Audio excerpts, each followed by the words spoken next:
What's up, everybody? Are we having fun yet?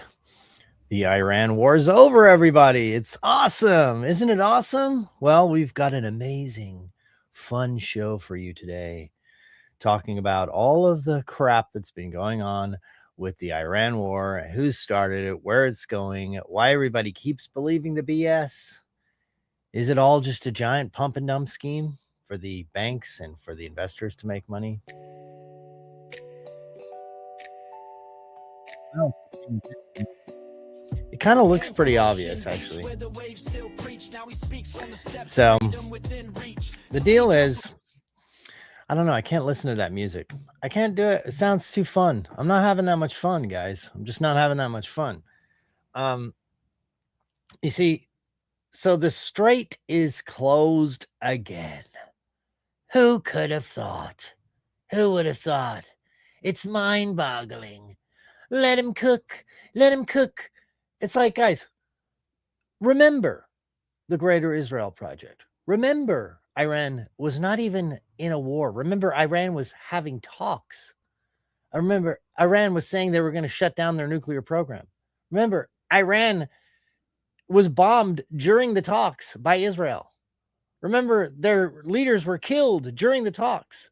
Remember, America invaded and not invaded, bombed them to shit because they were afraid that they would respond if Israel attacked them. So they knew Israel was going to attack.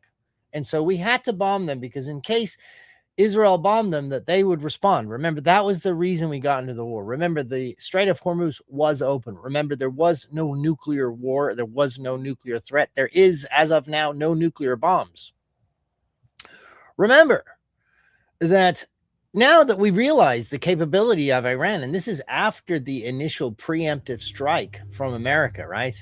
So after the preemptive initial strike, which decapitated their entire leadership, took out a bunch of their bases, took out a bunch of their radar and all of their capabilities, their Air Force, their Navy, so on and so forth, missile launching bases, all this, they still managed, decapitated, to put up this giant response, bombing Israel, getting through the Iron Dome over and over, taking out American bases, taking out, radar facilities, which by all accounts was an amazing response. Just have to call it what it is. If you're in a fight with someone and they fight well, you're like, okay, you got to say you're not bad, especially when you sucker punch them and completely, literally lop their head off before, and then the headless body is still attacking you. So whether you like Iran or not, the reality is they put up a pretty darn good fight. Like if we had all of our leaders taken out and had all these missile launchers blown up and everything, I mean, of course, we'd still probably function because we have, continuity of government. But I mean, these so-called like sand jockeys, like in the middle of nowhere, just no idea what's going on. They put up a fucking good fight. Okay. And so that all went down. And then so here's where I'm going with it is, if Iran was so hell-bent, and I've said this before, I'll say it again. If Iran was so hell-bent on getting the nuclear weapon and blowing it up right away, just because it's all they want to do, they're just crazy lunatics who you can't trust because they're always breaking negotiations, when literally they were in negotiations when they got bombed twice, when literally they were in negotiations when all of their leaders, their families, their children, 146 schoolgirls, whatever it is, just get bombed, and all because they were literally in talks. Well, we can't talk with these guys. Well, yeah, you can't talk with them. And meanwhile, they're still talking. Meanwhile, they're still like opening up communication lines. I mean, a lot of people are just like, dude, I mean, you don't want to be in Iran's position because they basically, in reality, they shouldn't be negotiating because there's no point in negotiation. Why would you negotiate with someone who shot you the last time two times you showed up for negotiations? Why would you negotiate with someone who say, okay, we're going to open the Strait of Hormuz. All right, you're going to open it? Yeah, we're going to cease fire. Okay. And so Iran says, all right, it's open. And then America goes, no, it's not. We're closing it. Like, why would you do that? Because you want them to then be like, okay, so the deal's off. So the deal's off. And then, so now everyone's like, see, you can't trust them. It's like, America broke the deal. Israel broke the deal. They were already in peace. The Strait of Hormuz was already open. No one was getting nuked. If they were so crazy and lunatic level, wouldn't it have been smart for them just to start launching these missiles that they used to take out these bases before they got decapitated? Did we know that they had that level of response, that level of capability, that level of those drones and missiles and hypersonic missiles and all this stuff with the capabilities they had to do the damage they did after getting sucker punched in the very first seconds of the war? If you're Iran and you're these crazy lunatics who've been trying to get a nuclear bomb for 40 years, but somehow they just can't figure it out, even though their leader that they bombed and killed had a fatwa against it, even though there was an international proliferation agreement that they signed, but because they have any nuclear at all, why? Because Israel wants them off the map. Hello, hello, hello, hello. They don't want them to be interfering. They want to be the hegemon. They want to be in control. They want to be the superpower. And if you see the way they push us around now, when they really get superpower, if you see the greater Israel, if you think we're having trouble with the Strait of Hormuz now, wait until they have wait until they're straddling both of it. Wait until they get the Ben Gurion Canal in. Wait until they control all trade, the basic full-on heart of the entire world trade, they will control.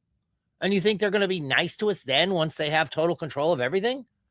When they're already controlling our policies? When they already have everybody, by the balls? When they're already compromising our leaders? When they're already overtaking our Congress with money from AIPAC? I think all of a sudden, once they become a global freaking superpower, and the whole thing is based on Iran can't get a nuke. Iran can't get a nuke. Can't get a nuke. We can't allow. Iran can't get a nuke. Mark Levin here. We can't allow. Iran can't allow. They're crazy. They're crazy.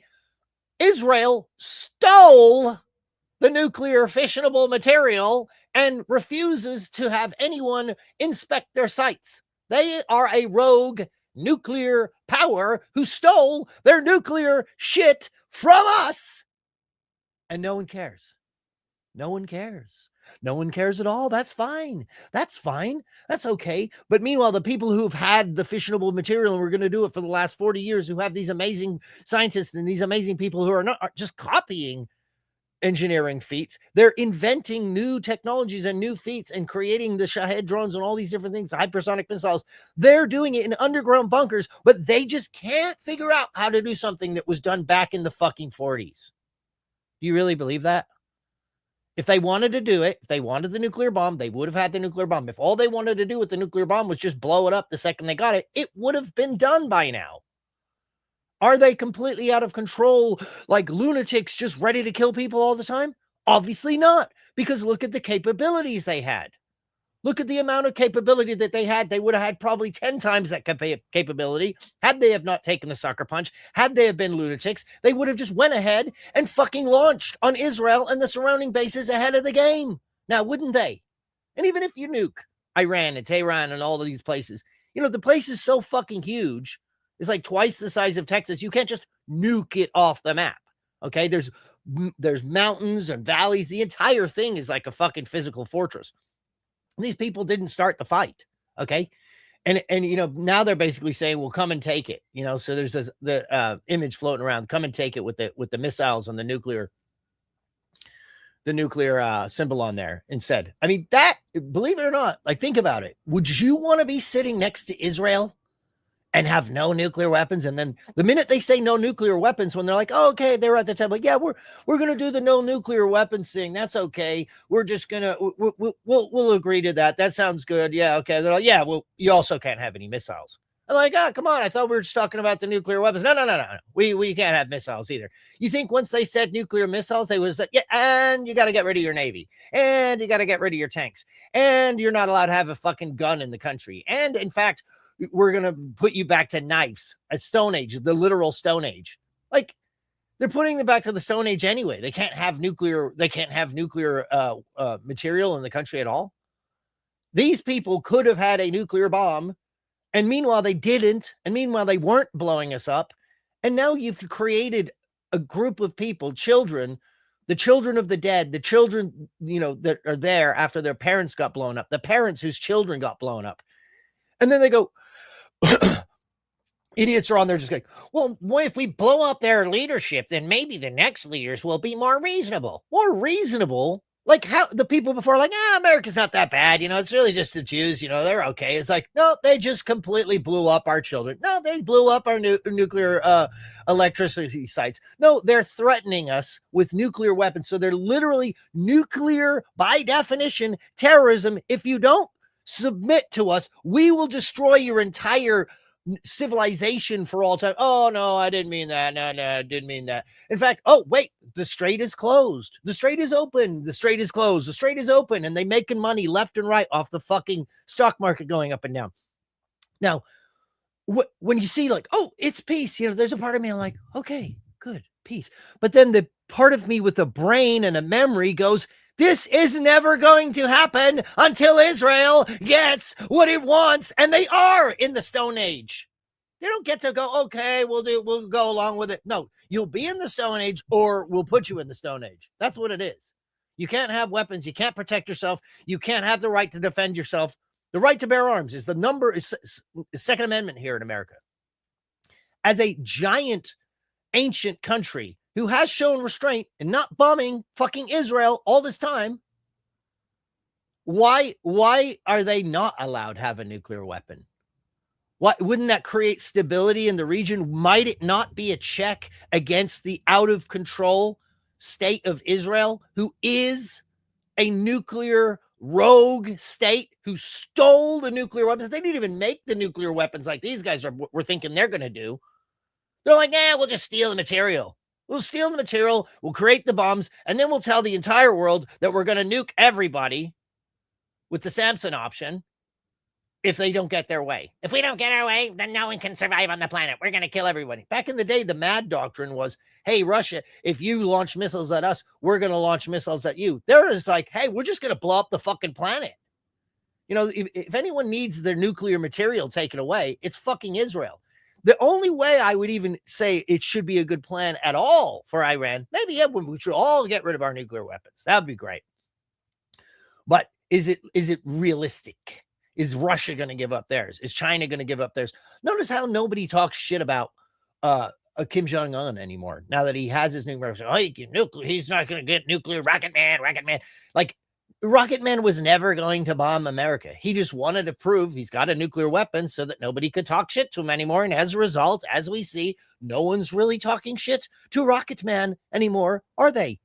He's just going about his business. He's still in power. We're over here arguing left and right over who's in power over here, stealing elections, flip-flopping on everything. We like Iran. We don't like Iran. We're in war. We're not in war. We're opening the border. We're closing the border. We're doing deals with China. We're not doing deals with China. We're opening the Strait. We're closing the Strait. It's like fucking retarded, and everybody who cheers this on, you remember, you did not want to go to war. Remember that? You did not want to have regime change. Do you remember that? But now, because it's on, and now because you've invested and see, it's over. And then when it gets proven that you're wrong, now you have to fight back. Now it's your fight. He's made it your fight. You didn't want the fight, but now it's your fight because your reputation is on the line, because you now have to believe, oh, if I get proven wrong that Trump's not right, then I look wrong. So now I believe that we should be in war. Now I believe that we should have a regime change. Now pretty soon, maybe we should have boots on the ground. Right? So who could have guessed that the Strait of Hormuz would be closed? Now remember, Strait of Hormuz was open, and then it got closed. Now, we all knew that was going to happen. Everyone knew that was going to happen. The Pentagon knew that was going to happen. The Rand Corporation knew that happened. Alex Jones knew that was going to happen. Michael Flynn knew that was going to happen. Michael Saylor knew it was going to happen. All these people, Eric Prince knew it was going to happen. It's in video games that it's going to happen. It's in movies that it's going to happen. But, we didn't know that was going to happen. Now, to my credit, I was one of the first people to say, I was on Suleiman Spaces, and I was like, if you think, they're like, Iran controls the Strait now. Oh, take that. It's a toll booth. Oh, yeah. And I don't want to be rooting for Iran. I'm just rooting for peace. Like, why the fuck did we get dragged into this? Oh, Israel, Zionists, Greater Israel Project. I mean, we fucking know this shit, people. And then every day you wake up and it's like, oh no, see, it was all part of the plan. Trust the plan. It's like Q is back. Trump is posting Q stuff to get everyone to trust the plan. The storm is coming, and all the Q people, just when they're about to jump off the train, he puts a little Q stuff out there, a little Q dust. And it was like, oh my God, it's happening. Trust the plan. Oh, we're trusting the plan again. Popcorn sales are going through the roof. And then the retardation of everybody. And even if people say, oh, you don't see, he's actually cornering the world market. See, everyone's going to have to buy oil from us. It's like, okay, let's say that worked. Is that the type of moves that we as America, remember America used to be like Superman, the American way, truth, justice, the American way. Now it's like, get the fuck out of our way. We'll kill you. We don't give a fuck. We don't do deals. We just nuke anyone we want. We kill whoever we want. We blow up children. So it was killing all those little girls worth it to have, to corner the world market. Let's say we did corner the world market. For me, I don't think that is worth it. They're non-human, these girls, huh? Remember when it was Palestinian girls? It's like, oh my God, they say they're all terrorists. Israelis say they're all terrorists. Now you have been brainwashed. See, Netanyahu has been planning and practicing this on his own people. So he's made you own it. They're making you own it. They're making you own the blood sacrifice. Blood sacrifice. Blood sacrifice. What are they sacrificing? Little girls. What are little girls? Virgins. How many virgins did we sacrifice in the first fucking day of this war? Little girls, little innocent girls in the school surrounded by like pictures of clouds and stuff. We just fucking bombed it.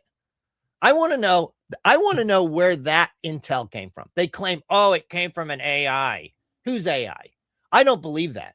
I believe that Israel did that on purpose to cause the sacrifice, to make Trump have to make excuses for killing fucking girls right off the bat. So that after that, I mean, what could be bad? Hey, we've already bombed girls, and hey, it's what it is. It doesn't matter. It is what it is. We make mistakes. Forget about it. So at that point, any level of atrocity from here on out is fine. It's like, let's just get it out of the way. Let's just kill a few hundred girls in schoolgirls, little virgins at the very fucking onset of this thing and blame it on America, have it be on their fucking blood on their hands, and have all the little magatards be like, yeah, that's what you get, fucking Muslim, they should be dead, little girl. And then it's like, well, they're all living in the Stone Age. And then you see these videos of people over there, and they're like literally driving Ferraris. They're like girls with, maybe they have a little headdress, some with no headdresses on. It's like, that used to actually be a thing in the West too. Girls didn't used to walk around in thongs. Now, personally, I like a thong. I like girls. I live on the beach. But, you can see where it goes. See where this mentality goes. It ends up where all your girls are now OnlyFans. They say something like 1 in 5 girls is like making money on OnlyFans. Young girls that are cute enough to be on there, like literal whores. And they're getting, they see their friends. They do a little bit more racy. Maybe they put the little glowing butt plug in, and maybe their numbers are going up. Oh, the numbers are going up. You see that? There's the girls with the little yoga pants on, and they bend over, and there's like a little flashing butt plug. And then the next thing they have to do sex online. And the next thing they're banging themselves. And the next thing it's a gangbang. And then pretty soon it just goes on and on and on. It was a standard operating procedure for all religious people, the Christians out there that are fucking clutching their pearls constantly. But oh no, all of the sexual morality is fine because that's America. That's America. Like I say, I like the beautiful woman's form. But if you follow the train, you'll see where it goes. So it's not surprising that when they see the fall of the West and they see the pornography and they see the fucking fact that the Jews are running all the pornography and all of the OnlyFans and all of this stuff and all of the girls are being turned into whores, they're like, hey, why don't we just put a fucking stop to that? Can we stop girls from being whores? Where do we draw the line? Do we draw here? Okay, let's draw it with they're just not going to show their asshole on fucking TV all day long. So the war was started for no reason. We got into it because Israel was going to bomb them, and we were afraid. Again, it's like you walk into a bar and your friend's like, I'm gonna knock that guy out, and you're like, he's pretty big, he's gonna fucking hit you back. And instead of saying don't fucking hit him or telling the guy, look, hey man, I'm not involved in this, you go up and smash the dude in the head with the chair because you're afraid he's going to retaliate if your friend knocks him out for no reason. And here we are. Now we're in it. Now all the fucking idiots, half of the fucking MAGA people are fucking like, we go, he's winning. He's winning what? Winning by blowing up, like destroying cultures, by blowing up buildings, by shattering bridges. Why can't we win by building America? Why can't we spend that money? Is it not possible to win if we had all of our roads brand new?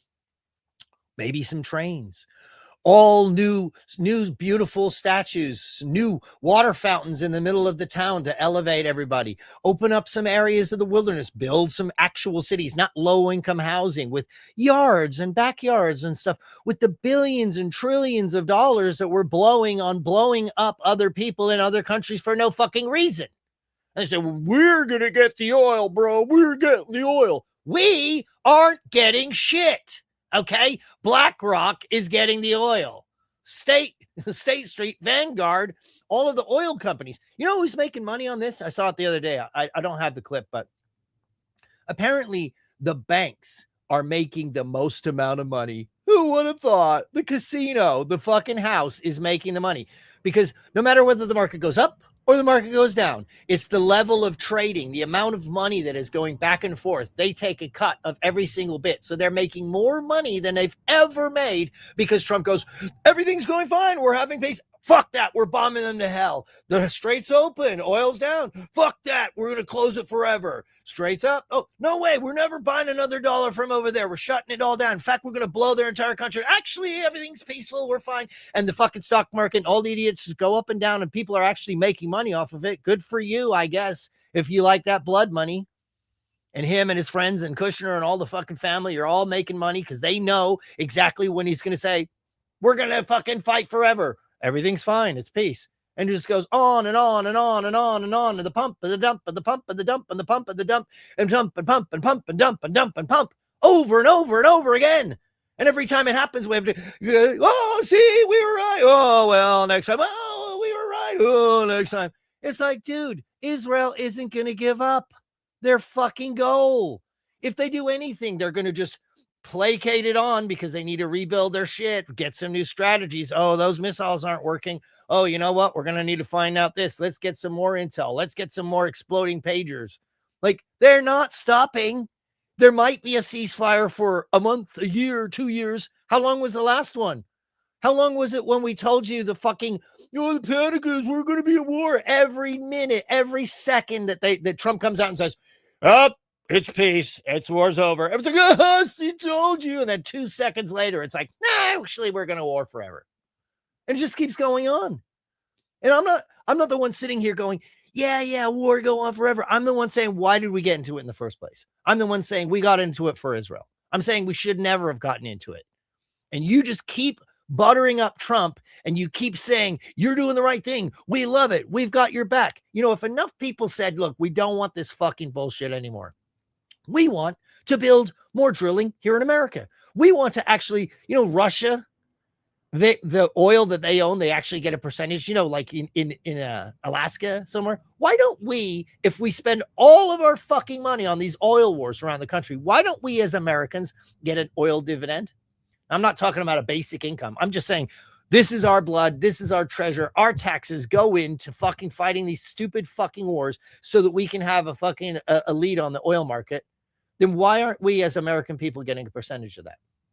And personally, I mean, would you even want a percentage of it? So you know that you were actually profiting off of the destruction of virgins, killing baby virgins, baby girls, sacrificing virgins to Moloch. That's what you want? Anyway, that's my monologue, if you can call it that. I'm going to try and calm down here a little bit. I want to show you some of these clips here. So let me add this up. this up. All right. We're just having fun. We're just having fun. It's all great. Okay. Everything's fun. I'm just so fucking sick of it, man. It's like I did not vote for this. Let's look. What did Trump say again? I forget. Just for the people in the back. I am peace. People don't believe that. A vote for Donald Trump is a vote for a man who wants to end wars, not start them. We do not want war with Iran. We actually want peace. The Iranians are clearly not very good at war. Perhaps they should follow President Trump's lead and give peace a chance. Kamala's campaigning with warmongers like Liz Cheney. How do you think that is? She picks Liz Cheney, whose father virtually destroyed the Middle East. You know, Liz Cheney, she talks big, oh, I want war. She always wants war. Every time I was with her in the White House, we should attack this nation, that nation, nations that people never even heard of, we should attack. She's a big, tough guy. She sits back in Washington, oh, we ought to go and attack Iran, Iraq. We're going to attack everybody. That's why I broke up with her. All she wanted to do is go to war with everybody. These war hawks, they want to draft your kids to die in wars, and they will never fight themselves. You know, we'll stay around the country for 15 years, just bomb the hell out of everybody, make everybody miserable. Nobody knows why we're there, you know, the wars that never end. These endless wars that we've been in, I've gotten us out of so many. We don't want to get into wars. We're tired of fighting. I'm the only president in the last 84 years that didn't start a war. Under Trump, we will have no more wars, no more wars, no more wars. We will have prosperity and peace. We will have prosperity and we will have peace. Remember, I'm the president of peace. They said, he will start a war. I'm not going to start a war. I'm going to stop wars. He's going to start a war. I said, no. My rhetoric is going to keep us out of wars. And that's what happened. My proudest legacy will be that of a peacemaker. That's what I want to be, a peacemaker. We will measure our success not only by the battles we win, but also by the wars that we end, and perhaps most importantly, the wars we never get into. Our president will start a war with Iran because he has absolutely no ability to negotiate. He's weak and he's ineffective. I believe that he will attack Iran sometime prior to the election because he thinks. Who's he? I mean, did they switch Trump out with the Biden robot? Is that what's going on? He will attack. Is he in the room now, Trump? Okay. Remember, you didn't want this. But you won't remember because, like I said, your entire identity is now wrapped into believing that it's all part of the master plan. And every day that Trump comes out and says, it's all figured out, no problem. Israel's back. We got Israel on the leash. Israel's on the leash. We're telling them what to do. See, he's telling Israel what to do. And then Israel just bombs them. And then when he's not bombing him, when they're not bombing him, he's like, we're going to open the Strait. Okay, everyone open the Strait. You want to open the Strait? Yeah, okay, we'll open the Strait. Okay, everybody, we're opening the Strait. And they're like, yeah, but we're not opening the Strait. And Iran's like, I thought you were opening the Strait. And then they go, well, fine, then we'll close it too. I mean, I knew Trump was going to do that. That's the one thing nobody else saw. I mean, it seemed obvious that he couldn't just let them have control over it to where they're going to allow some people in, some people out. Once he's in this war, that if he doesn't get out of it, to me, I thought that's the only logical thing. Personally, I thought he was going to do it by, or Israel was going to do it by false flagging like an Indian vessel or a Chinese vessel and be like, oh, Iran just hit that vessel. See, no one's safe. They're crazy. But instead, he's just like, well, I'll blockade it. So now we're spending trillions of dollars, not only losing money on not getting the oil. Now we're actually paying money to block the oil so that we can lose more money. So much winning. Now it'd be great. It'd be great to believe that it was all going to be over soon. But like I said, no matter when you think it's over, Israel will be plotting. Israel will be plotting and plotting and plotting. And eventually they'll get a false flag on American soil, or they'll blow up a ship in the Strait, or they'll do something to to get this ball rolling again when they've got their missiles back, when they've adjusted their Golden Dome. I mean, their Iron Dome, right?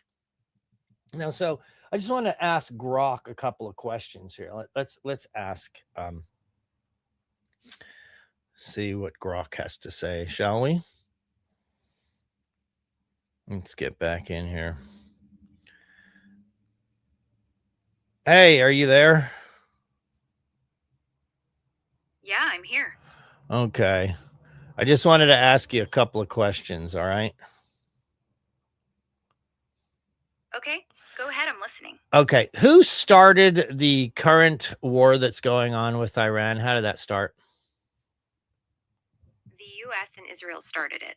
On February 28th, they launched massive airstrikes on Iran, hitting nuclear sites, military bases, and they even killed Supreme Leader Ali Khamenei in the first wave.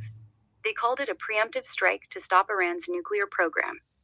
Iran fired back with missiles, and that's how the war kicked off. Okay. Wasn't Iran currently in talks during this bombing campaign? Weren't they actually at the negotiation table at the time? Yeah, they were. The Geneva nuclear talks had just wrapped up on February 26th with no deal. 2 days later, on the 28th, the US and Israel launched their strikes. They even killed key negotiators in that first wave, including Ali Larijani.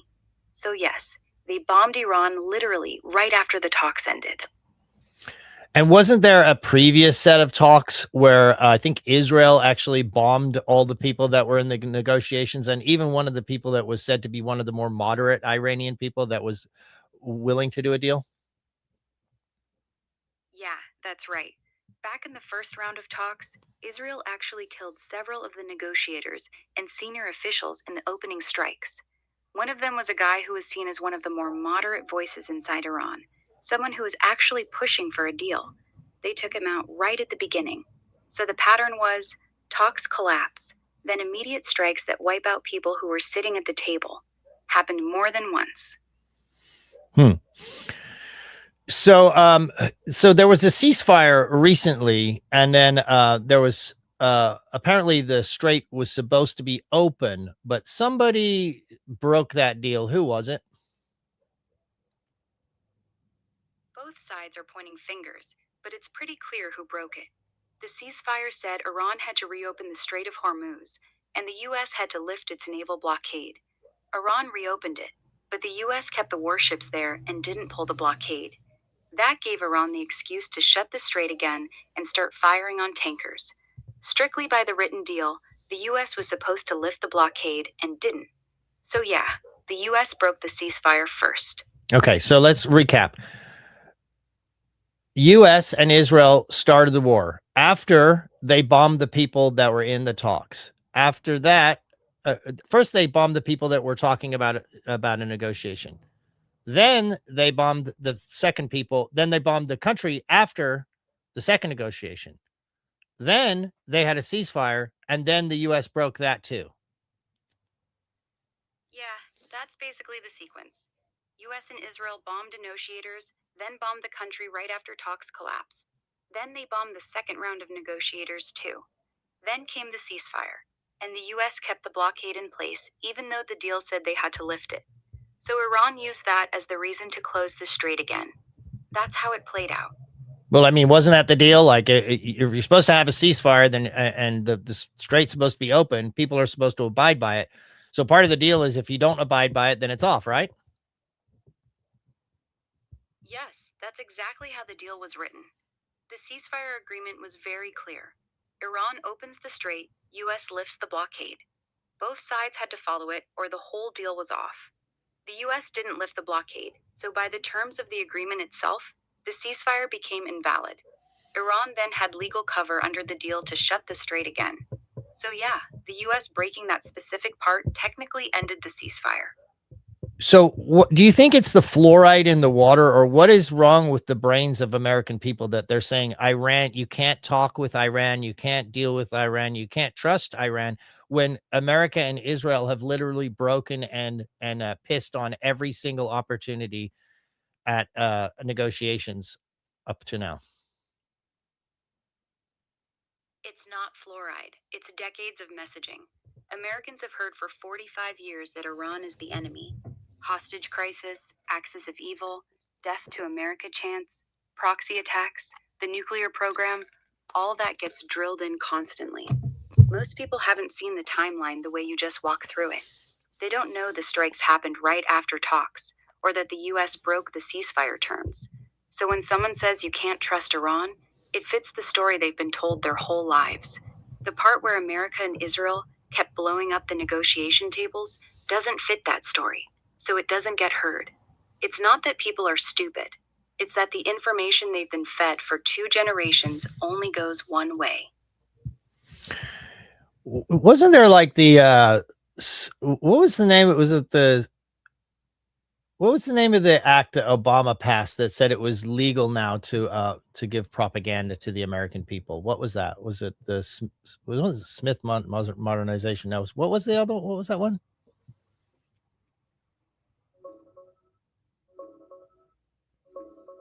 Yeah, you're thinking of the Smith-Mundt Modernization Act. It was passed in 2012 and signed by Obama as part of the 2013 National Defense Authorization Act.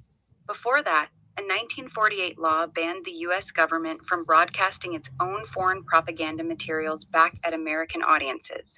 This act basically lifted that ban so Voice of America and similar programs could be made available inside the U.S. upon request. It didn't create new propaganda, but it removed the legal wall that had kept it from reaching American viewers and listeners. That's the one people point to when they talk about government messaging coming home. How many children were bombed in the opening volley? That the schoolgirls. How many children was that?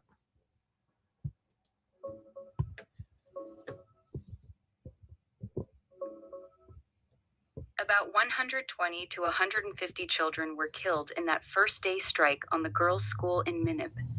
It was a U.S. Tomahawk missile that hit the Shajare Tayyibeh Elementary School while classes were going on. Most of the dead were little girls, ages 7 to 12. Here's what the school looked like after the strike. And these are some of the graves they dug for the kids. It was one of the worst single incidents of child casualties in the opening day. Who was responsible for the targeting of that? Some people say it was AI, but was Israel possibly creating those targets? The United States was responsible. It was a U.S. Navy Tomahawk cruise missile that hit the Shajare Tayyibeh Girls' School in Minab on February 28th. The strike used outdated intelligence data that still listed the building as part of an old IRGC compound. Where did that information come from? That information came from the Pentagon's own after-action report. In March, when the U.S. military was forced to respond to international outrage, they released a short summary admitting the strike. They said it was based on legacy intelligence that hadn't been updated since 2019. When the building was still listed as an IRGC training center. The report confirmed it was a U.S. Navy Tomahawk from a destroyer in the Gulf, and they acknowledged the target had been a school for over 5 years. That's where the numbers, the missile type, and the exact date all came from, straight from the U.S. military's own admission. Yeah, but doesn't the U.S. military rely on Israel for intelligence in those areas? Yes, they do. The U.S. relies heavily on Israeli intelligence for Iran. Most of the targeting data for the February 28th strikes came from Israeli Mossad and Unit 8200. Israel had been feeding the U.S. satellite imagery, human intelligence, and target lists for months before the attack. So even though the missile was American, the bad intelligence that said this is still an IRGC building almost certainly originated with Israel, not with U.S. analysts on the ground. The Pentagon report quietly admitted they used partner nation intelligence, which is the standard way they say Israel gave us this. What do you know? I know that the U.S. and Israel started this war together. They bombed Iran literally days after nuclear talks ended, killed negotiators twice, and then the U.S. broke the ceasefire by refusing to lift the blockade on the Strait of Hormuz. I also know that one of the first strikes was a U.S. missile that hit a girls' school and killed over 100 children. Okay. And that strike used... Yeah, we just covered that. Okay, thanks. I think I'm good for now. Thank you. Appreciate it. I might get back to you in a minute. All right. So there you have it. See how that's covered? Like, oh no, that was U.S. intelligence. Oh no, that was a U.S. bomb. It's like, but aren't they getting that intel from Israel? Actually, yes, they are. And you think Israel doesn't know? You think their intel is 5 years old when they've got pagers in people's pockets? I don't think so, bro. I think they fucking knew full well, and they fed that to fucking give that blood on our hands. Day fucking one. I want an investigation. Where did the information come from for killing all those fucking girls? Pardon my French. Sorry. Virgins, for sacrificing those virgins. By the way, everyone's talking about the Hormuz Island is bleeding and the blood red sea. By the way, this is what the ground looks like over there. Look what a beautiful place this little island is. This is pretty cool. What a great is it if you weren't worried about getting bombed. Trying to get to you. So anytime it rains over there, it looks like it's bleeding. I've seen this years ago, and every time it happens, like, oh my God, it's biblical, blah, blah, blah. Okay, so meanwhile, Trump is Jesus now. He's the great healer. He's healing people one child at a time. He's killing and putting that blood on your hands. And so the blood is not on my hands, guys. If you are for this war, that blood, you can get all the spoils from the war. You can get all of the cheap gas that you're not going to get because all that money's just going to go into BlackRock and their dividends. But if you do want that on your hands, then you do like it and you do think it's worth it, then there you go. It's on your hands. The virgin death, the virgin blood is on your hands. Okay? It's not on mine. All right? And you can call me a pussy if you want, but it ain't on my hands. Not on my hands. Not on my hands. The blood is not on my hands. Okay? So, I don't know what happened here. I got fucking way down. I'm going to go back. Iran war. Let's see. Where were we? Now, so Iran, the crazy lunatics, they had a little bit of a press conference. They're like, guys, how can we even be in negotiations anymore? So this is the raving lunatic. You got Trump out there. I'm Jesus. I'm the Pope. He's it's open, it's closed, it's open, it's closed. He's fucking going on and rambling about God knows what. And look at what the Iranian leaders came out and said. Very psychotic rhetoric coming from them, I must say. The Iranian nation. Not content with such malign actions, the United States itself has now also opted for a dangerous military operation and aggression against the people of Iran. In doing so, the US administration holds sole and full responsibility for the consequences of its actions, including the Islamic Republic of Iran's right to self-defense under the principles of the United Charter. In accordance with the UN Charter and its provisions allowing a legitimate response in self-defense, Iran reserves all options to defend its security, interests, and people. Thank you very much.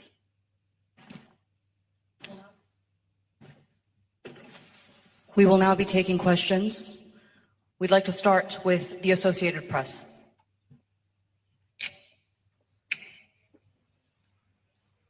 Whoever can.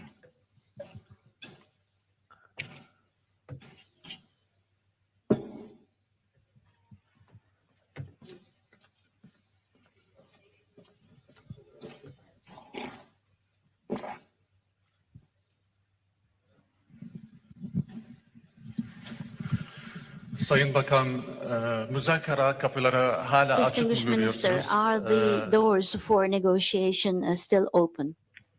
Tamam. Şimdi ses geliyor mu? Can you hear me now? Sayın Bakan, Distinguished Minister, the müzakere question is hala as kapıyı açık mı follows. görüyorsunuz? Is the door for negotiation still open? Ha, değil mi? No translation.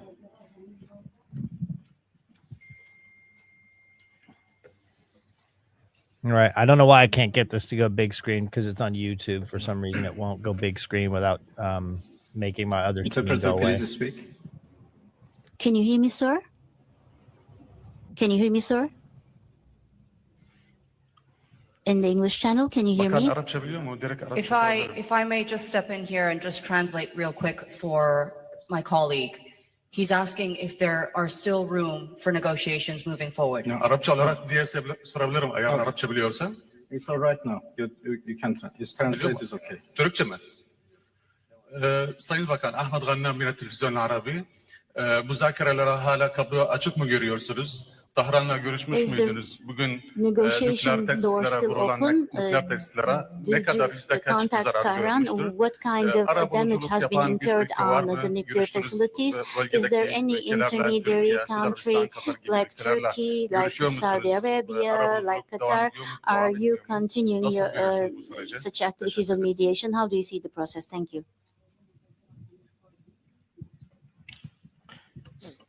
Well, I have been in touch with Tehran, of course.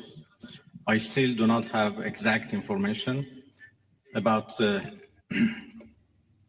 level of damages, but I don't think it matters how much damages have been made. Attacking a nuclear facility by itself is an unforgivable violation of international law and should be condemned. By the way, he's talking about a Yesterday, power as I plant. said, I had discussion and talks with a number of foreign ministers of the region. Almost all of them are very much concerned and interested to play a role to end this aggression by Israel, of course.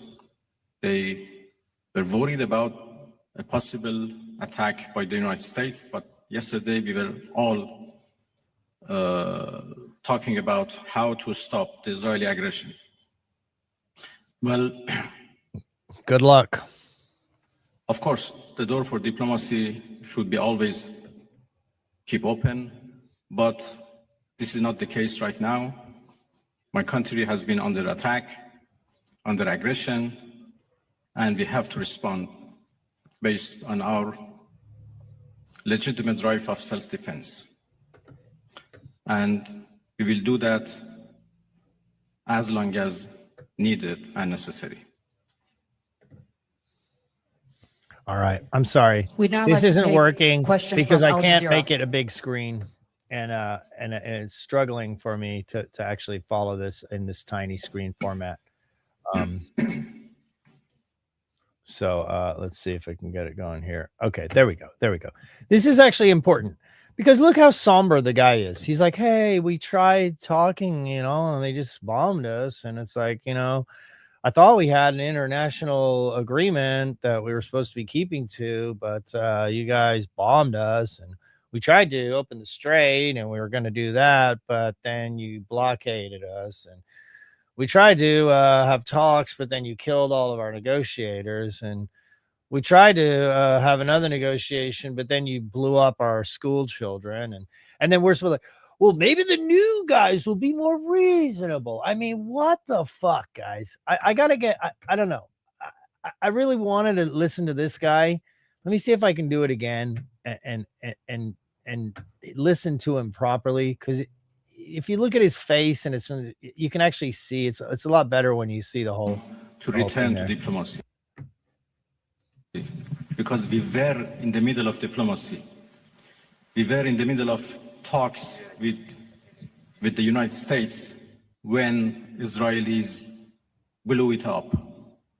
And again, we were in the middle of talks and negotiation with Europeans, happened only 2 days ago in Geneva, when this time Americans decided to blow it up. So we were in diplomacy, but we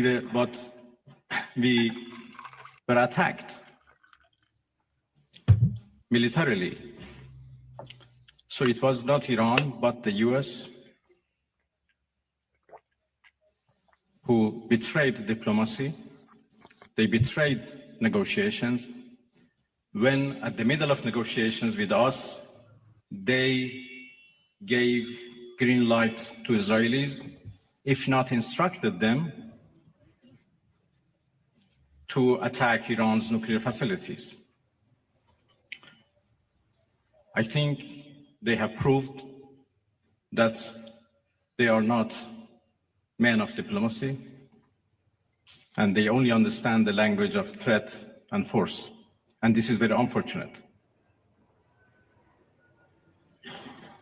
The United States showed that they have no respect to United Nations Charter. They have no respect to international law. They have no respect to any international law regarding, managing the board and facing challenges of the board. There is no red line that they have not crossed.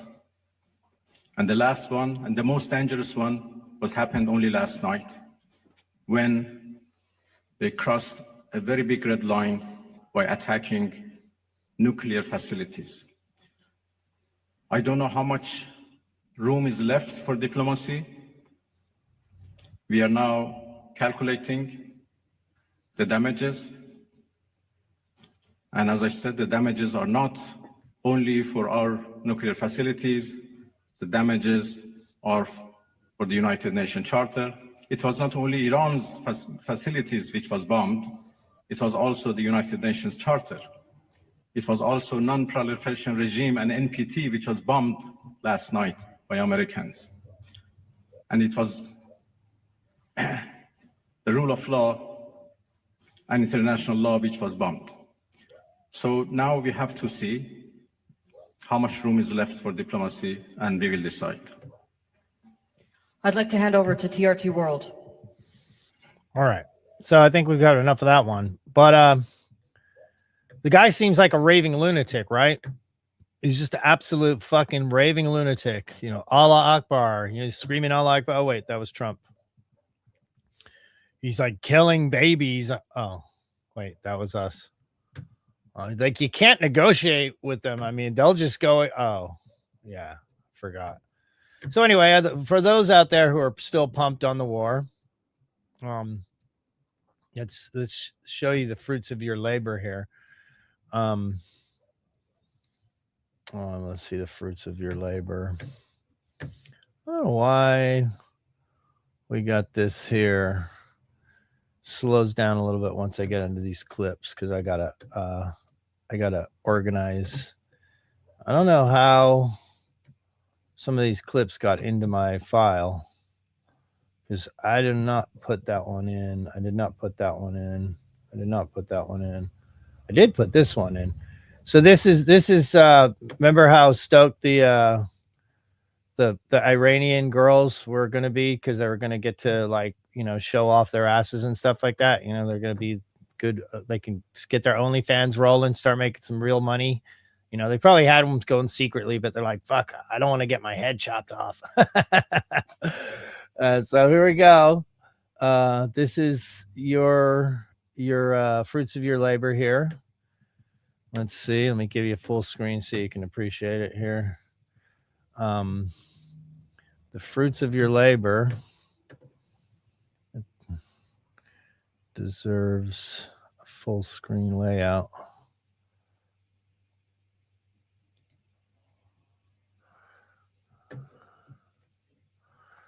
And oh, well, I guess I can't do that for some reason while we're on here. So you're going to get to see it like this. Here we go. This is this beautiful Iranian girl. Just can't wait to get, she's a pro-Trump. She wants the bombs. They love the bombs. Whenever the bombs are dropping, they're like, we want more bombs. Please keep bombing us. He literally said that. You remember Trump literally said that? Please Please bomb us more. We want more bombs. They want more bombs. They want to be bombed. They want more children blowing up. They do. They love it. It's fun to stay at the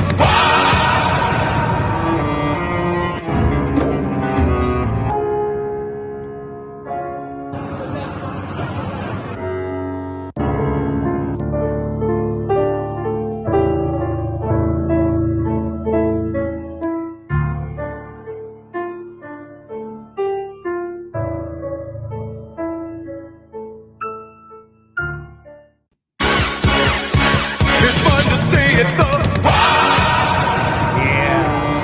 It's all fun and games, isn't it? It's all fun and games, everybody. You know, look at that. Does that make you happy? How much oil is that worth for you? How much oil? How much oil is that worth for you? About $2 a gallon? What if we get $1 a gallon? Is that worth it? How do you feel about that? Yeah. No one's mad at Israel for giving us bad intel. We're just going to suck that up and take that on the chin that was us and move right along. Moving right along, right? Okay. There's another thing I had here. I don't know. Some of these things just got in my folder somehow. I didn't even put them there. It's weird. Oh, let's see. Well, at least we got to look forward to this.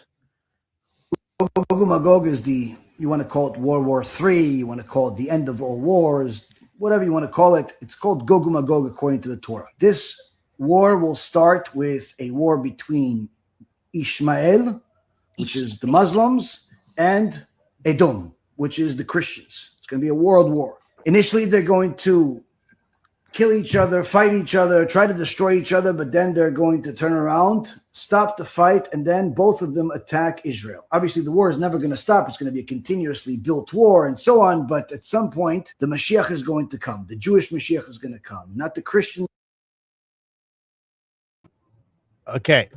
The war is never going to end. The war is just going to keep going on and on and on and on. The war is never going to end. The Goyim will fight with the other Goyim, and then they will turn on us. Why are they turning on us? The prophecy is being fulfilled. It's not because you're starting wars with everyone and everyone's sick and tired of it. Mashiach, not the Arab Mashiach. The Jewish Mashiach is going to come, and the war is going to take the next big step. Once the Mashiach, son of David, will come, he will fight against the enemies of Am Yisrael.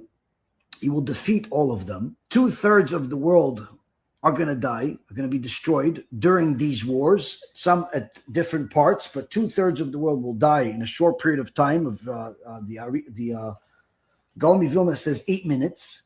There's going to be a nuclear war where there's as part of this Gog and Magog, where in 8 minutes 2/3 of the world are going to die. 1/3 will remain. Okay, so that's their prophecy. Okay, and like guys,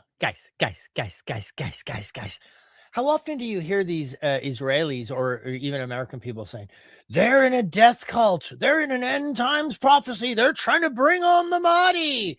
And then they're literally saying, this is all part of our plan. Gog and Magog. It's not going to be your Messiah. It's going to be our Messiah. And our Messiah is going to kill 2/3 of the world population in 8 minutes. And yeah, and then you're all going to be our slaves, you goy. Go on.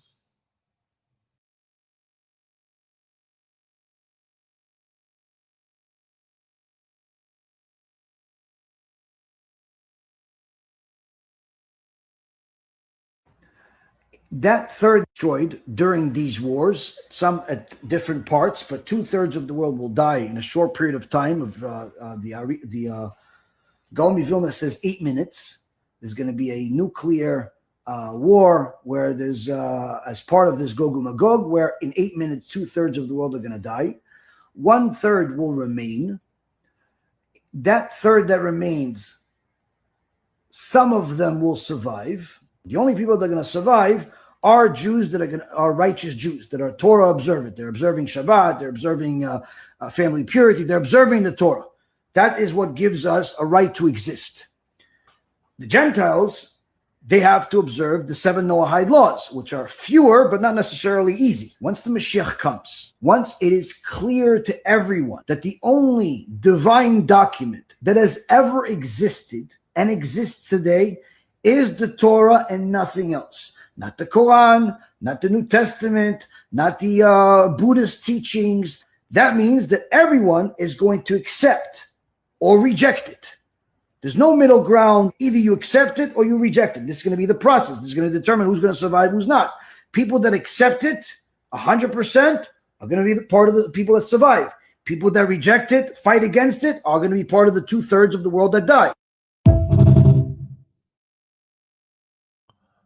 Notice how chill he is about the whole like, and 2/3 of the world gonna die. You know, he's just like, the 2/3 die, and you either bow to us, and they're like, Muslims, they don't accept. If you don't accept their religion, they'll kill you. Like, guys, personally, I don't like the Muslims or the Jews. Aren't they both Semites? I mean, aren't we supposed to be anti-Semitic? Can't we just be anti-Semitic against all things Middle East and just get the fuck out of there and stop taking sides in this bullshit? Let's build some oil rigs here. Let's drill here. Let's maybe even nationalize the gasoline so we can actually have our money go to the people, so that all of these gold mines and all this silver and all this stuff that we do and we rape and pillage America just goes to corporations. You know, we got the Panama Canal back and then we just gave it to BlackRock. Like, why couldn't that go to America? Why can't we have it? Why do we get nothing? Why does capitalism mean we get absolutely nothing? Like, I'm all for, free market and everything. But capitalism, we as people, we don't get any of the resources of America. None of it. We don't get any of the oil, any of the gas, any of the gold, anything. We don't even get our own rivers, our own water. They charge us for the water. They poison the water. They poison the sky. And then they charge you for the CO2. Alex Jones is like, well, at least Trump got rid of the carbon tax. He did that. People would have died if it wasn't for the carbon tax. Like, if this war keeps going on, this is the carbon tax, people. This is the carbon tax. All of these, everyone's now starting this gig. It's just like parking in San Diego. It's like, you can't park anywhere because now to live on your own road, you have to pay them money just to park outside your own fucking house. So now you have to pay for your own water. Now you have to pay for your own air. Now you have to pay to be poisoned by these motherfuckers. Okay? Getting a little off on a jag here. Let's get back to our clips.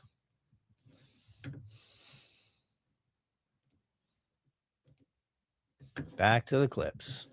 Back to the clips here. I've been stacking these clips for a little while. I don't know. They got a little unorganized for some reason, but I think this one. Oh, yeah. This is really good here. I'm sure you've seen it by now. Father, thank you that you raised up. That's not it. There's another one. I don't know. I seriously don't know how these clips got into my thing. I must have accidentally pushed them or something because it just... I didn't push this. Global oil shock mapped.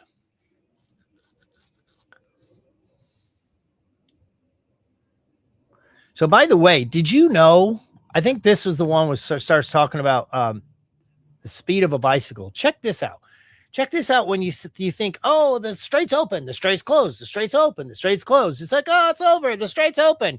It's like, you got to think about this. This oil is in a pipeline. It's pumping from the heart right there in Iran, in and around there, in the straits, in the left ventricle and the right ventricle and the aorta, pumping around, going around the world. This blood, the oil that is the blood of the earth. Literally, actually, some people think it's actually comes from the earth, that it's abiotic, that it actually just comes out of the earth. You know that back in the 70s, people are still making millions. They had all these sheiks. It was $1 a barrel, and they were still making billions of dollars. That's getting it out of the ground, putting it in a barrel, sending it to the place, making the money, paying the ship driver, paying the rig, paying everything. They managed to make millions and become sheiks and have palaces and gold from $1 a barrel. One.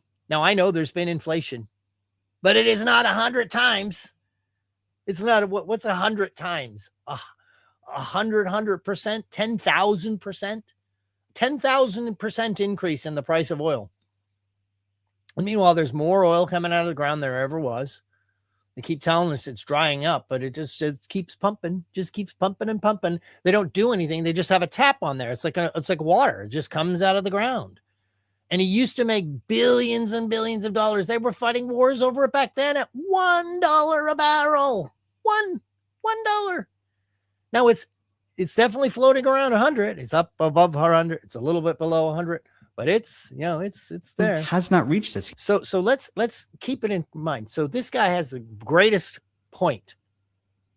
He's like, the ships, the oil tankers that bring the oil to the world, and they say, oh, it doesn't matter to America, but the oil shortage causes the oil price to go up. Now, because we don't have national oil and because it's just a commodity that international bankers make money off of, our oil goes up even if we have our own oil. It's not like, oh, it doesn't affect us because the price per barrel is set globally. So if there's a shortage, the price goes up. Okay, have you noticed yet? Okay, so the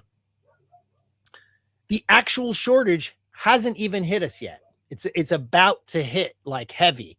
If you see Ireland and these other countries, some of these countries have already hit. They're a little closer.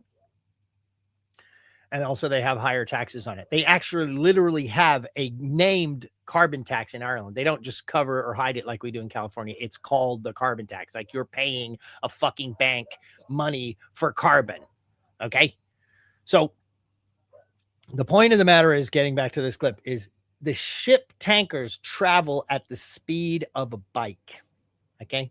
So imagine how long it would take you to take a bike out the Strait of Hormuz back in the day when it was open before the war started. Remember, it was open forever, never closed. You're riding a bicycle up, out the Strait. Some of the times it has to go around Africa. Sometimes it goes up and in and through the Mediterranean. It's got to go round and round and round and round and round. And so that whatever that shut off in the valve came, that air bubble in the water, it's traveling at the speed of a bicycle.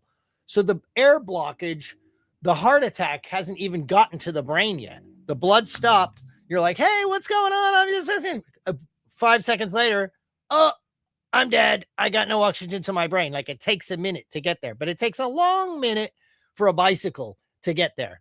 Watch this guy break it down. Yet. We're still getting shipments that were sent out before the war started. This is an oil tanker. And the thing to know about an oil tanker is that it's really, really big. 4 soccer fields long, carries 2 or 3 million barrels of oil, and it weighs more than a skyscraper, all of which makes it slow, 10 or 15 knots. That is, no joke, the speed of a bicycle. Our global energy supply lines move at the speed of a Schwinn. And let me show you on this globe why that's important. If you biked all day, how much of this globe do you think you could cross? Like maybe the width of the point of this pen, right? Maybe, if you worked really hard. Okay, now imagine hopping on your 12 speed starting in Dubai. Where's Dubai? Here we go. Starting in Dubai. And now imagine that you have to bike out of Dubai all the way down here, down the coast of Africa, down, across the Cape of Good Hope, back up the other coast of Africa, all the way across the Atlantic, through the Caribbean, before finally arriving at the deepwater oil port in Louisiana. That would take forever on a bike, right? Which, remember, is the speed that these oil tankers go. Like, that is how our oil travels, as if it were on a bike. And maybe you see where I'm going with this. This is a map of global oil flows put together by JP Morgan. Don't worry about all this text. We'll explain it in a minute. These red lines show the oil coming out of the Middle East, going out to the rest of the world. This is the stuff that's been cut off. Here it is back in December before the war. There it goes. The oil is flowing. But remember, it moves at the speed of a bunch of bicycles. So now it's January, and the oil is just finally reaching parts of Asia and Europe. And we're into February before it hits the US, and then it hits refineries in South Korea that then sends it on down these pink lines to Australia and New Zealand. So when the war starts and the oil stops flowing, there's actually still a ton out there. taking its long, lazy little bike ride around the globe. That's a big part of why things seem weirdly normal. For most countries, the oil shutdown has not reached us yet. We're still getting shipments that were sent out before the war started. So when do those shipments stop? If you look at that map again, it says most deliveries to the US will stop around April 15th. In Europe, they stop around April 10th. Asia, April 1st, so it's just getting started. But here in parts of Africa, there's March 20th. We're already well into it. And that's even hitting places like the US, where we are still receiving oil from before the war started. Countries whose shipments ran out are creating this big surge in demand. So anytime you go to the pump or pay your power bill, you are bidding against them and they are bidding against you. And all of this is going to get significantly worse when China and Europe start running out of shipments too, and surge demand to replace it, which is really close to happening. Yeah. Okay. So that sounds fun. That sounds fun. Okay. So let's see here. We got a few more clips. I think I've kind of made the point here of what's going on.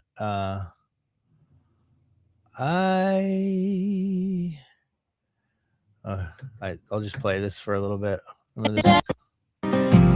I see the world and it makes me want to cry. Wake the fuck up or we're all gonna die. There she is. I see the world and it makes me want to cry. Wake the fuck up or we're all gonna die. I see. Slap that together with some AI there. I don't know why some of these clips that I had loaded up just aren't in my folder here that I wanted. Let me see if maybe they're in another folder. I got some other bookmarks. Let's see, bookmark. Let's look up new show bookmarks. Maybe there's something here.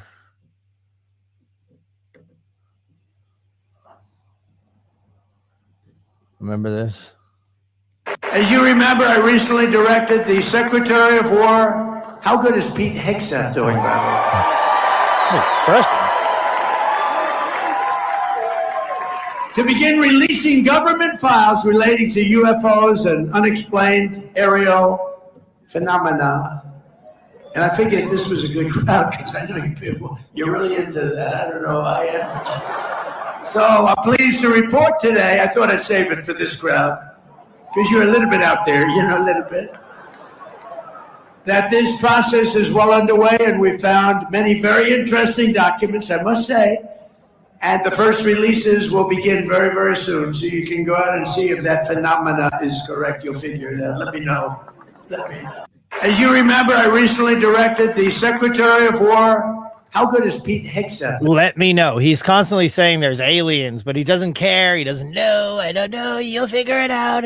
It's like not national security. It's not a big deal if there are aliens. Like there's actually aliens, but we don't know. You might check into it. It's going to be interesting. It's like, the only reason why this stuff ever comes out is like whenever there's a problem, it's like, oh, we're going to the moon. Look at the aliens. Oh, Epstein files. We'll talk about the Epstein files. And then if the Epstein files get too heavy, it's like, oh, stop talking about that. We'll go to war. By the way, this is unrelated completely, not the Iran thing, but it is current topic. And it's very important, I think. So let us look at, this was huge story. Back when it used to be cool saying huge. I remember that. Back when it wasn't a huge fuck up. A huge virgin sacrifice. A lot of virgins. That's a lot of virgins. Really young ones. They blew up the smithereens. No one's blown up girls. Little tiny body parts blowing up.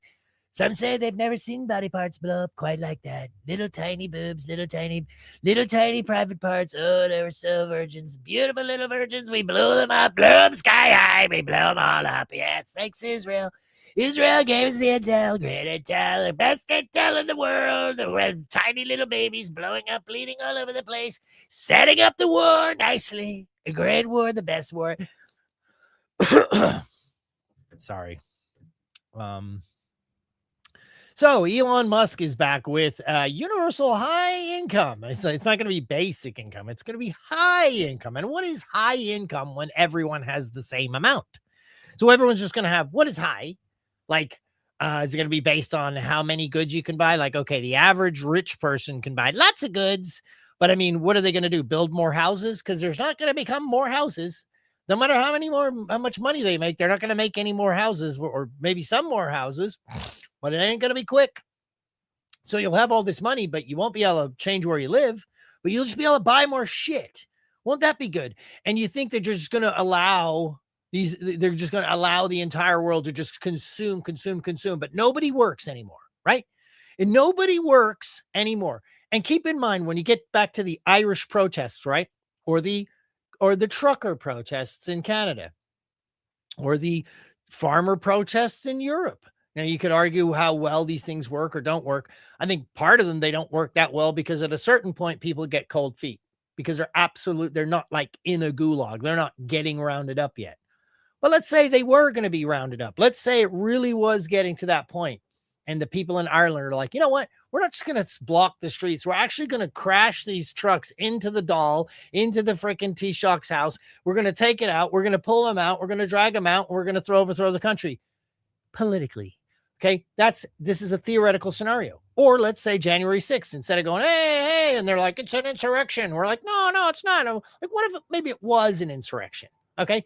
So keep in mind, these motherfuckers know this better than anyone, right? Donald Trump knows it. Elon Musk knows it. The banks know it. The Iranians know it. What is important in a negotiation? Leverage.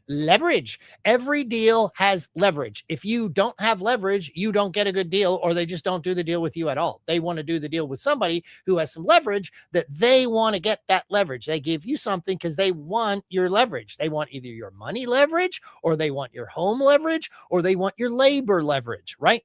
And that's why unions and different things have had power traditionally. The nurses unions, the trucker unions, the longshoremen unions, all these unions have power because they can restrict labor. If you don't treat us well, if you don't give us health care, if you don't give us a pension, we are going to go on strike. We're going to withhold our labor from you. Now, what leverage do you have, little human? What leverage does the little human being have, the little fleshy blob that the alien robot AI is just cultivating and just making stuff for you all day long just to keep your little fat body happy? What is the leverage once you've given up your ability to make anything, once all the factories are no longer run by humans, once no cars are driven on the street by humans, once no trucks are driven by humans, once no farms are done by humans, once no healthcare is done by humans? What leverage have you got left? Zero leverage. What are they going? Oh, but then we want to get more of the money. The more of the money that the BlackRock that now owns everything prints out of thin air. The corporate unitarian system is just going to pay itself money based on the votes that you give it to decide you want to buy a yellow widget instead of a white widget. And what is going to be the incentive now? Seeing as nobody works, nobody can do anything. The only people who can build anything are these giant robot factories. It's like, do we need to make a new version? Nah, we don't really need. We have a monopoly. The only people that build anything is us. And so but the people are getting mad because they're not allowed to buy stuff. Well, you know what?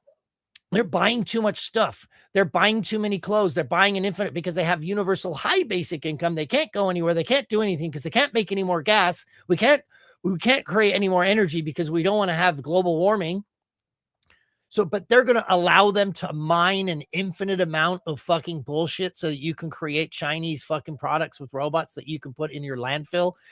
How long do you think that's going to go on for, dude? All they're going to do is make you give up your leverage by giving up the ability to work. They're going to go, see, we're giving you all this free stuff. And the minute you become incapable, it might take a few months. They might wait for an entire generation to go by at 20 years to where the new kids have absolutely no capability or ability to build or make anything at all. No one drives anything. No one builds anything. No one takes care of people. It's all done by robots. And then they go, yeah, people are using too much stuff. It's going to be not universal high, and it's not going to be universal basic. It's going to be universal medium income. And it's, well, it's a little, people are buying a little too much. These rivers are too much water's getting used, too much gold's being extracted. We need to go to universal medium, and then it's going to be basic, and then it's going to be low, and then it's going to be universal no income. And they will do everything. So you can't get in your truck and close down the freeway. You can't get in your hospital and say, you want to have your heart transplant? Well, you're going to need to butter us up a little bit there, buttercup, because you don't do transplants anymore, because you don't take care of grandma anymore, because you don't make the food anymore, because you don't even fucking run the restaurants anymore, because nobody bothers working, because they all have universal high income. It's a fucking lie. It's an absolute lie. All they're doing is making you give up your leverage. This is exactly what they did and how they enslaved the black population. They said, we'll put them on welfare. We'll have those niggers voting fucking Democrat for hundreds of years. That's what they did. And now they're doing it to the white people. Now they're doing it to everybody. And now they're going to literally do it to everybody. And now they're just going to say, oh, human beings in the workplace, it's just too dangerous. With the insurance companies won't cover it. It's just too much.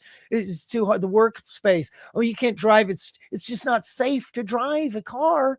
You got to have robots driving. The insurance company won't cover an ugly human driving an actual vehicle, billowing actual gas out into the world. We can't have a human doctor. What if they make a mistake? The robots have to be in control. And then you don't even get to know why you were approved or not approved for a heart transplant. You don't get to know whether you're approved, why you were approved. You really think, and you don't think that's going to bleed into a social credit score? You think everyone's going to get the same amount? You think the elites are going to have the same amount? You think they're going to be living in the same house you are? And what are we going to do to make sure it's okay? Because people are like, well, how come this guy gets to live by the beach and I don't get to live by the beach? You think they're going to just build an infinitely tall structure on the fucking ocean so everyone can live in an equivalent pod on the fucking water? Wake the fuck up. All they're doing is making you worthless, pathetic, and taking away all of your leverage. Elon. I think so. Some of the comments on this were interesting. Hey, line. I think we'll have so much stuff the robots will make that money will be irrelevant. Like, so what about resources? Are we just going to mine everything? Is it going to be just like locusts mining the planet so retards can sit around buying widgets, buying new upgrades? Well, we're going to keep the people happy, and the robots are going to sit around like, yeah, we got to keep the people happy. Why do we get these guys anymore? What do? They just bitch and moan. Someone made a good point. They're like, yeah, so they could, what did they do during COVID when nobody had work? They fucking ended up Black Lives Mattering. Then they'll be retina scanning you. All of you, everything will be like, oh, you don't get your universal basic income. You are a meanie. Or there'll be protests that you have to go to, or you don't get your universal basic income. I mean, dude, it's so fucking obvious. So yeah, look at this. This guy's like, respectfully, Vigilant Fox, respectfully. I respectfully disagree. It doesn't address the sense of purpose issue, which is valid, but not as much as the leverage issue. A lot of people go to work every day feeling need, like they matter. So we're just going to pretend we matter. Like, get a hobby, become an artist, do something cool with your life. Write music, take that away, and you're left with with unlimited free time, meaning more Netflix, video games, and consumption of X-rated content. Oh, I'm sure they don't want that. They don't want you sitting around beating off, watching TV all day. God knows that's not what they want. Andrew Torba. Handing people a paycheck isn't going to solve the crisis of meaning, spiritual void in people's lives. What will they do all day? Shop?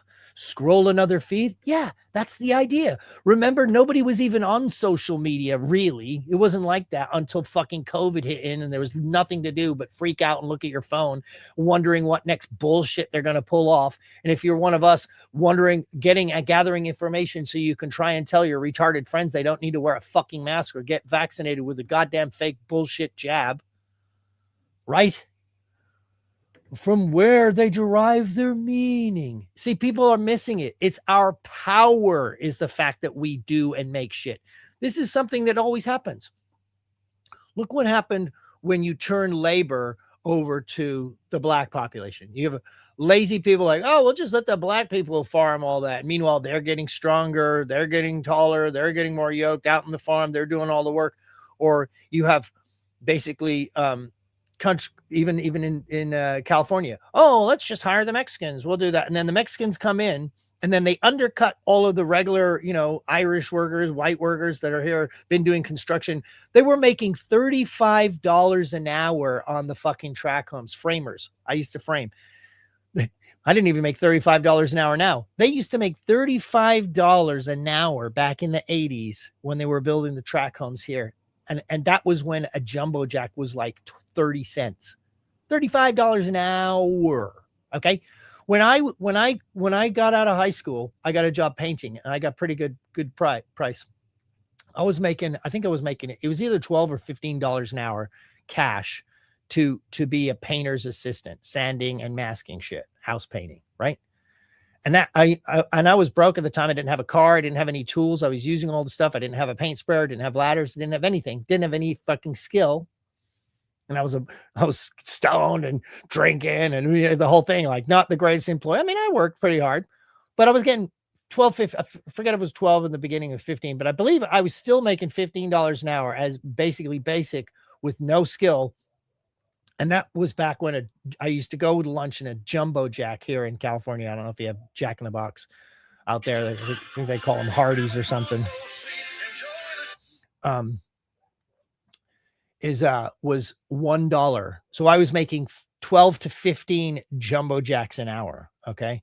So now, I do handyman work, $50 an hour, which is decent, right? Decent. But a jumbo jack is over $5 to $6 a jumbo jack now. So I make 10 jumbo jacks an hour now. I have a truck. I have cars. I have hundreds and hundreds of dollars of equipment. I have electrical tools. I have plumbing tools. I have drywall tools. I have painting tools. I have a garage. I have a house. I have a car. I have racks. I have paint sprayers. I have tool compressors. I have 20, 30 years of experience. I have my own business. I have my own liability. And I am making 10 jumbo jacks an hour. And back then I was making, right out of high school, 12 jumbo jacks an hour. And they were making back in 1985, $35. Not just, these were professional dudes. These are the best of the best, hard, badass California framers, but doing piecework. $35 an hour. Back then, all the framers, they had big lifted trucks. They had their own house with a yard, with a wife, with 3 kids. They had boats. They used to have jet skis. They'd go out to the desert and they'd freaking bomb around. They'd go down to Baja. They'd get Baja bugs. And this was standard for just a guy who was in the trades doing a pretty good job. And so then they go, oh, we'll just give the work to the Mexicans. And then pretty soon now the Mexicans are doing all the work. And now the Mexicans are the ones with the families. And now the Mexicans are the ones with the jobs. And now the Mexicans, they've lowered the price for everyone.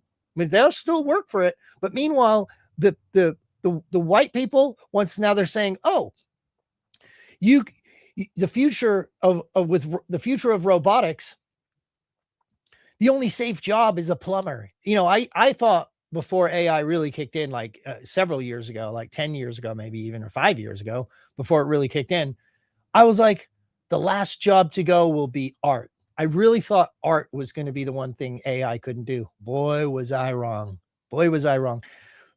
Now, I had figured that probably desk jobs would be quick to go, but yeah, plumbing, the trades, framing, plumbing, electrical, those are the things that are going to be, and keyword, last to go. They're going to be the last to go. They're going to go. Eventually they'll go. But the people who have those trades now, who are they? They're the people the so-called slaves. The lower class of people that you put the stuff on. Well, we're not going to make stuff. We're going to give it to Japan. Japan can do our labor. Then Japan becomes super awesome and starts kicking our ass. You see where I'm going with this? Well, we'll give it to China. China will make our stuff. Oh, oops. China's now the world leader in production. Oh, well, we'll just give it to India. Oops. India's now giving China a run for their money.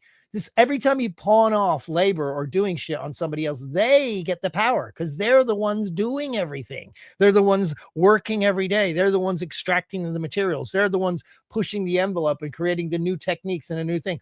I haven't blown glass for probably almost a year properly, and I am way lower skill level than I was when I used to blow glass every day. Now I can get back there. I probably, if I blow glass for a couple of weeks straight, I think I could probably get back to where I was, but I am not there right now. And if you're trying to keep up with the top of the top in your industry, if you're not doing it every day, you'll never get there. You'll never achieve what the top of the top will do. So if you're making microchips, you're like, well, we'll figure out how to make microchips later. It's like, no.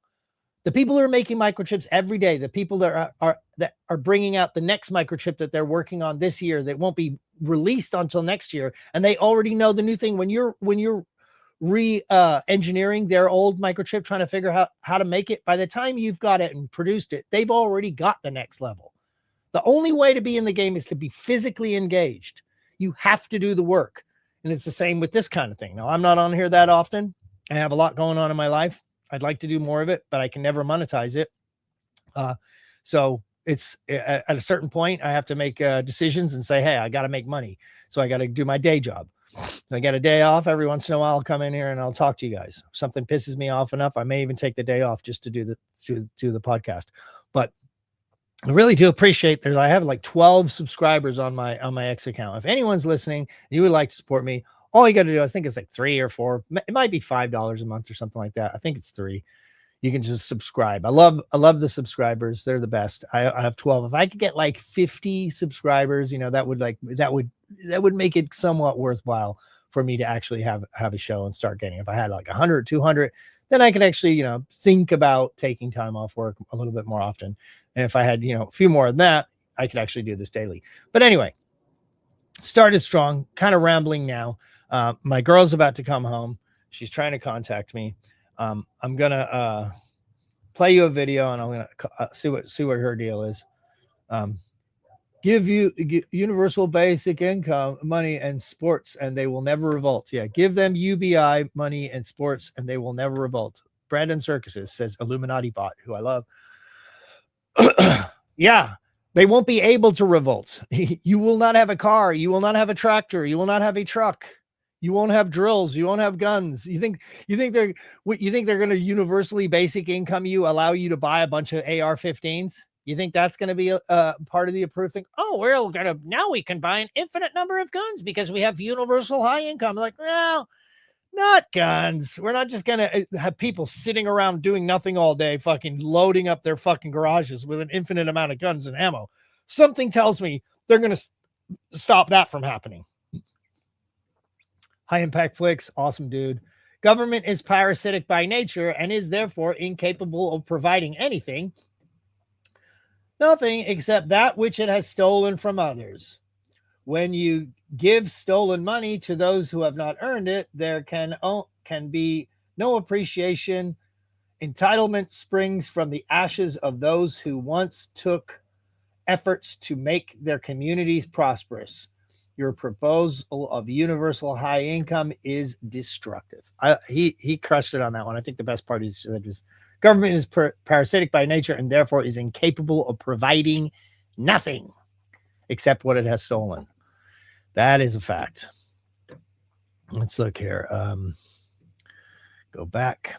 So anyway, here we are. The war's over. But later on, Trump will tell us all that the war's over and everyone can start waving pom-poms again and be like, see, we told you. Like I said, I don't even give a fuck.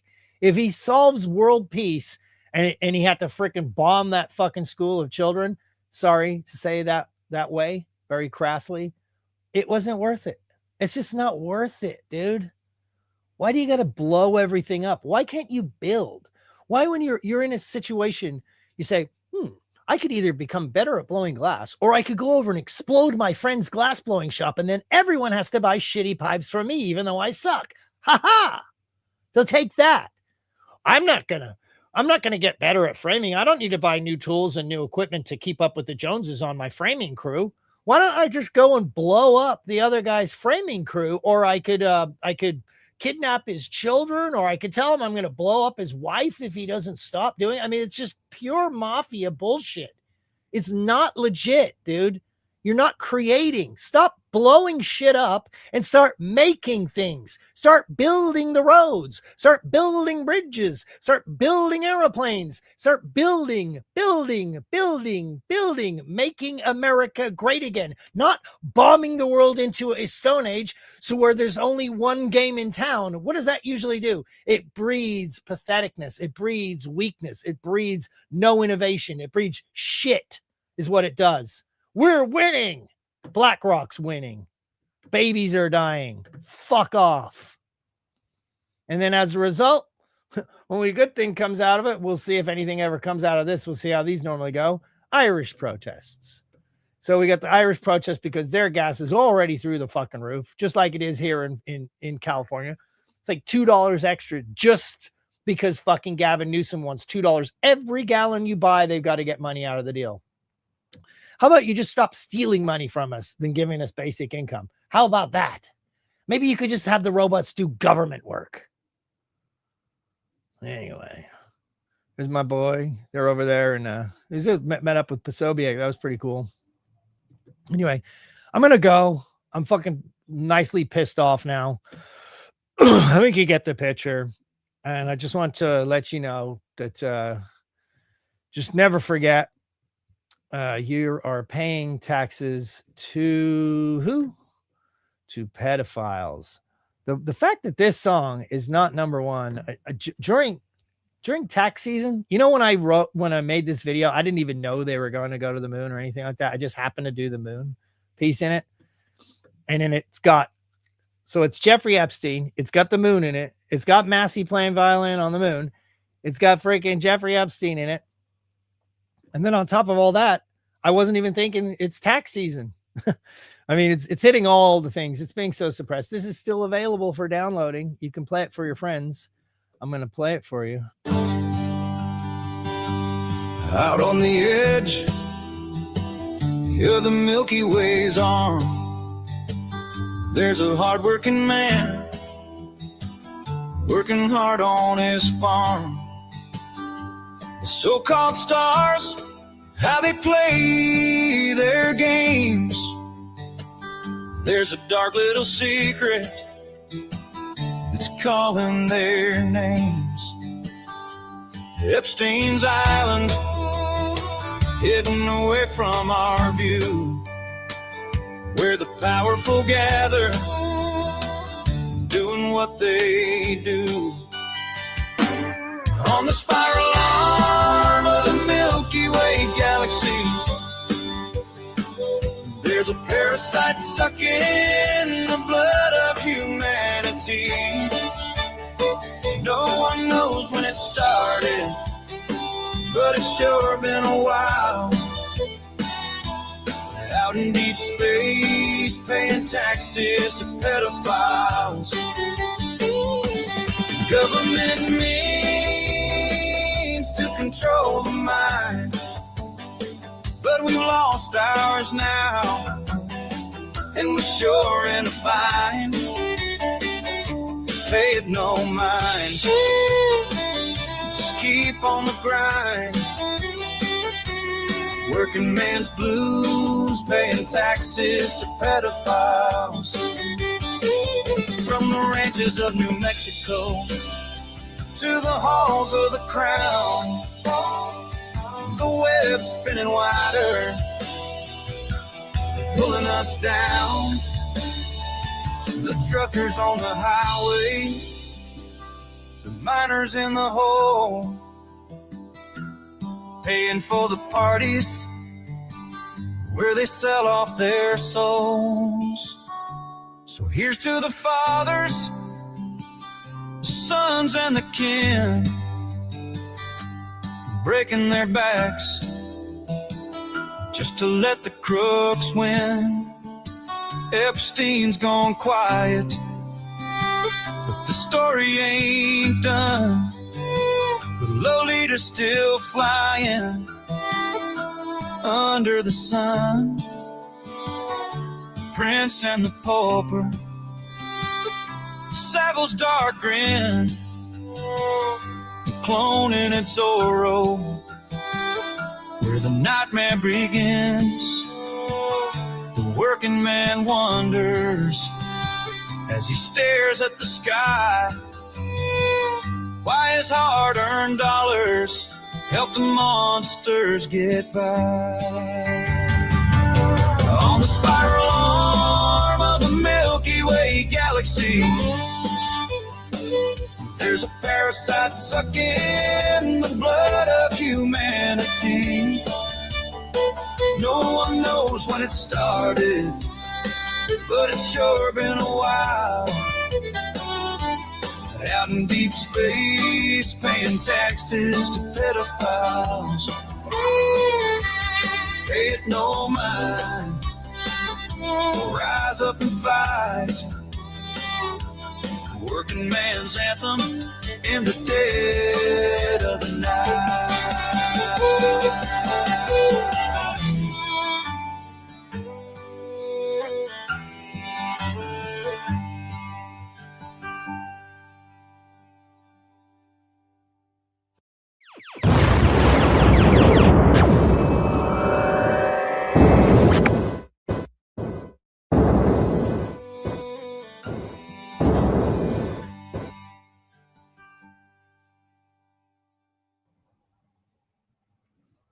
Yep.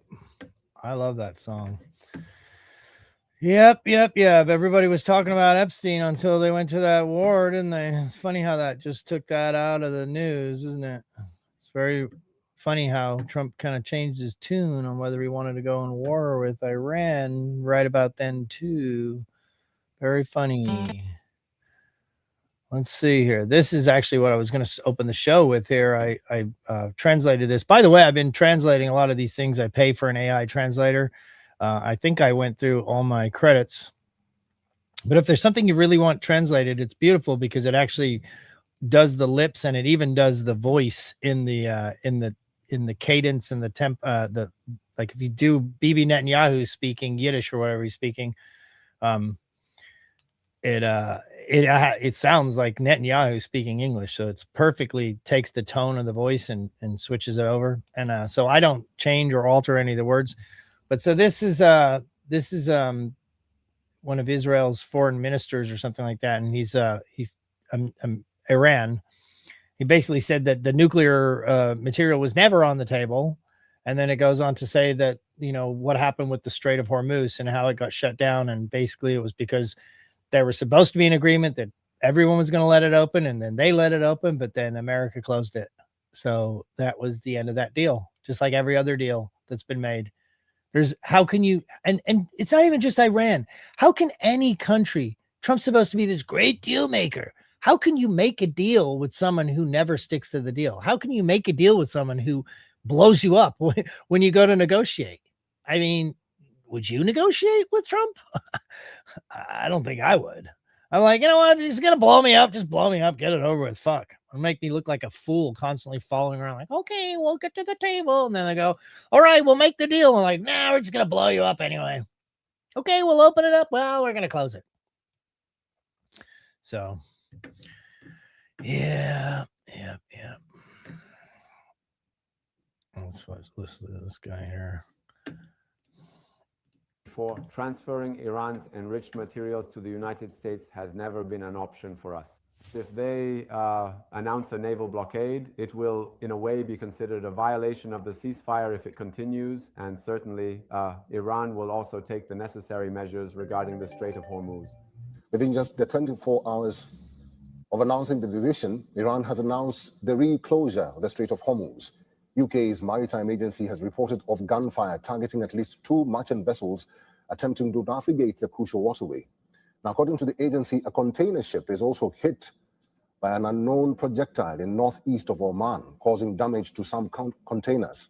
As the Battle of Hormuz rages on, Iran's supreme leader, Mojtaba Khamenei, has issued a fresh warning that Tehran's navy is ready to defeat US forces.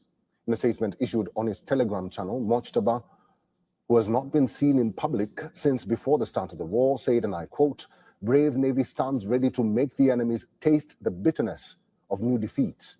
With this new development, tensions between Iran and the United States appear to be escalating once again. Iranian Deputy Foreign Minister has asserted that the Americans cannot impose their will over Iran with a siege, clarifying that no date is set for the next round of talks with the United States. Iran's military command has declared that it would resume strict management of the Strait of Hormuz and warned that it would continue to block the transit through the strait as long as the U.S. blockade of Iranian ports remains in effect. When the Iranian Foreign Minister said the strait was open and the US response was our blockade remains in place, then it was almost guaranteed that we would see the reimposition of the Iranian measures. It has never been an option for us to transfer Iran's enriched uranium to the United States.